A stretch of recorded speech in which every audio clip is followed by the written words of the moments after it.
भारत ने दक्षिण अफ्रीका से दूसरा क्रिकेट टेस्ट मैच 1.5 दिन में ही जीत लिया। गुरुवार को भारत ने दक्षिण अफ्रीका को 7 विकेट से पराजित किया। यह एक ऐतिहासिक जीत है भारत के लिए, क्योंकि केपटाउन में भारत ने पहली बार दक्षिण अफ्रीका को पराजित किया है और रोहित शर्मा भारतीय क्रिकेट इतिहास के पहले कप्तान बन गए हैं जिनकी कप्तानी ने भारत ने न्यूलैंड्स केपटाउन में टेस्ट मैच जीता है। इसके अलावा यह टेस्ट एक और मामले में ऐतिहासिक रहा। यह टेस्ट हिस्ट्री में कंप्लीटेड मैचों की हम बात करें तो सबसे कम ओवरों तक चला, सिर्फ 107 ओवरों तक। लेकिन सवाल उठता है कि पहले टेस्ट मैच में बुरी तरह से पराजित होने के बाद दूसरे टेस्ट में भारतीय क्रिकेट टीम ने ऐसा क्या किया कि उसने दक्षिण अफ्रीका को धूल चटा दी। तो आज आपको बताऊंगा वो 5 कारण जिनकी वजह से भारतीय क्रिकेट टीम ने दूसरे टेस्ट मैच में जीत हासिल की और सीरीज को बराबरी पर समाप्त किया। नमस्कार, आप देख रहे हैं न्यूज बाइस्कोप और मैं हूं राकेश रंजन। भारत और दक्षिण अफ्रीका के बीच दूसरा क्रिकेट टेस्ट मैच 2 दिन भी नहीं चल सका, सिर्फ 1.5 दिन में समाप्त हुआ। 107 ओवरों का खेल हो सका और भारत ने 7 विकेट की शानदार जीत दर्ज करते हुए सीरीज को 1-1 की बराबरी पर समाप्त किया। सवाल यही है कि क्या किया भारत ने ऐसा जिसकी वजह से उसने ये टेस्ट जीता। तो आज आपको वो 5 कारण बता रहा हूं। जो सबसे पहला कारण है वो है कि कप्तान डीन एल्गर ने टॉस जीतकर गलत फैसला लिया। जी हां, अगर हम केपटाउन की पिच की बात करें तो यहां तेज गेंदबाजों के लिए मदद थी, उछाल थी यहां विकेट पर, और कुछ गेंदें तो लगभग ऐसी लग रही थी कि बिल्कुल खड़ी ही हो जा रही हैं, जो कि अनप्लेबल बॉल जिसे आप कह सकते हैं। तो यहां पर टॉस जीतकर पहले दिन बल्लेबाजी करने का फैसला एल्गर का बैकफायर कर गया। हालांकि मैच के बाद एल्गर ने यह कहा कि उन्हें कोई रिग्रेट नहीं है टॉस जीतकर पहले बल्लेबाजी करने पर, लेकिन सुनील गावस्कर ने भी कहा कि यह फैसला गलत है और मुझे भी लगता है कि यह फैसला दक्षिण अफ्रीका पर भारी पड़ा और यही वजह है कि दक्षिण अफ्रीका की टीम जो है सिर्फ 55 रनों पर पहली पारी में ढेर हो गई थी। अगर भारतीय जीत के दूसरे कारण हम तलाशें तो जो दूसरा कारण है वो है मोहम्मद सिराज की पहली पारी की गेंदबाजी। यह देखिए, कई बार होता है कि विकेट जो है आपके अनुकूल होता है, आपको सपोर्ट करता है, लेकिन जरूरत होती है कि उस विकेट पर आप सही टप्पे पर गेंद को डालें और फिर गेंद को वो करने दें जो कि पिच उसे हेल्प कर रही है। तो यहां पर मोहम्मद सिराज की तारीफ बनती है कि बिल्कुल उन्होंने राइट एरियाज में गेंद को डाला और इससे दक्षिण अफ्रीकी बैटर्स की परेशानी जो है वो बढ़ती चली गई। एल्गर का जल्दी आउट होना भारत के लिए फायदे का सौदा साबित हुआ, क्योंकि वो एक ऐसे खिलाड़ी हैं, ऐसे बैटर हैं जो जम जाते हैं तो लंबी पारी खेलते हैं और पहले टेस्ट मैच में भारतीय टीम ने ये देखा था।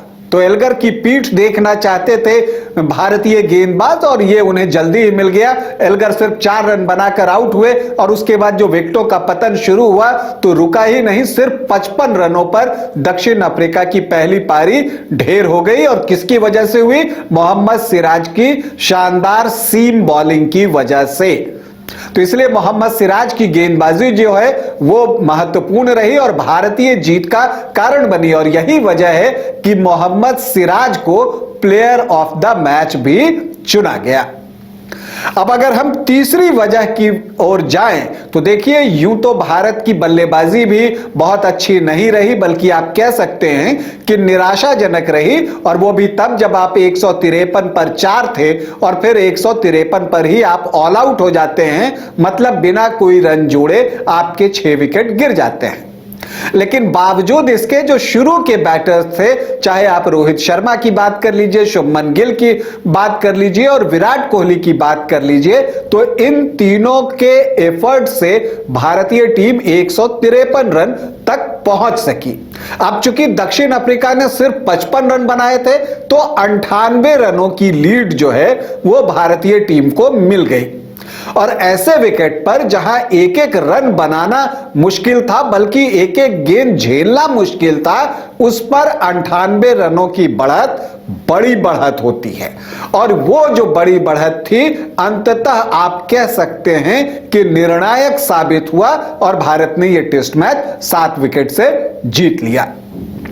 अगर भारतीय जीत के चौथे कारण को हम देखें तो वो है जसप्रीत बुमराह की दूसरी पारी में शानदार गेंदबाजी। देखिए, पहली पारी में मोहम्मद सिराज ने कमाल की गेंदबाजी की थी, 15 रन देकर 6 विकेट लिए थे।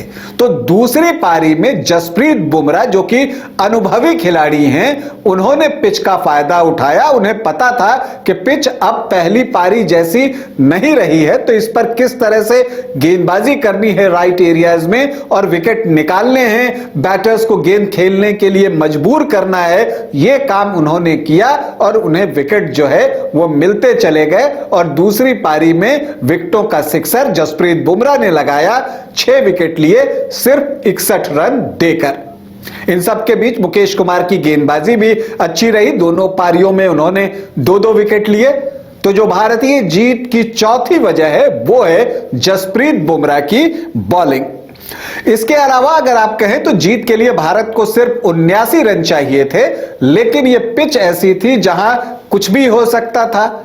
इसके अलावा इंडियन बैटर्स के मन में पहली पारी में 153 पर 4 से 153 पर 10 वो भी था उनके दिमाग में। तो इसलिए जो है दूसरी पारी में बदली हुई रणनीति के साथ भारतीय टीम उतरी और उन्होंने अटैक शुरू कर दिया। और यहां पर जो काउंटर अटैक पारी हुई दूसरी पारी में भारत की तरफ से, उसका जवाब दक्षिण अफ्रीका के पास नहीं था। चूंकि लक्ष्य छोटा था तो आप ये एफोर्ड कर सकते थे कि आप आक्रामक बैटिंग करें, और यहां पर यशस्वी जायसवाल ने यही किया। आते ही उन्होंने T20 इंटरनेशनल के अंदाज में अपनी बल्लेबाजी शुरू की और देखते ही देखते 23 गेंदों पर 28 रन बना लिए और भारत का स्कोर उस समय तक 44 पहुंच चुका था जब यशस्वी जायसवाल आउट हुए। और जब आप 79 रनों में 44 बना लेते हैं तो फिर उसके बाद कुछ बचता नहीं है, और वही हुआ भी, और भारत ने आसानी से 7 विकेट से यह मुकाबला जीत लिया। प्लेयर ऑफ द सीरीज की बात करें तो डीन एल्गर के साथ जसप्रीत बुमराह, जिन्होंने कि इस सीरीज में पहले टेस्ट मैच में 4 विकेट लिए थे, दूसरे टेस्ट मैच में 8 विकेट लिए, मतलब 12 विकेट लिए। तो प्लेयर ऑफ द सीरीज जो है डीन एल्गर और जसप्रीत बुमराह को कंबाइंड रूप से दिया गया। तो आज मैंने कोशिश की आपको वो 5 वजहें बताने की जिनके कारण भारत ने दक्षिण अफ्रीका से दूसरा क्रिकेट टेस्ट मैच जो है वो 1.5 दिन में ही जीत लिया और सीरीज को 1-1 से बराबर कर दिया। भारत अब अगले असाइनमेंट की तैयारी करेगा। लिमिटेड ओवर्स में अफगानिस्तान के साथ उसका मुकाबला होगा, जो कि जल्द ही 11 जनवरी से शुरू हो जाएगा। लेकिन असली मुकाबला इंग्लैंड के साथ टेस्ट सीरीज में होना है और उसकी प्रतीक्षा सभी को है। भारतीय क्रिकेट टीम को हमारी ढेरों शुभकामनाएं। अभी के लिए इतना ही, इजाजत दें, नमस्कार।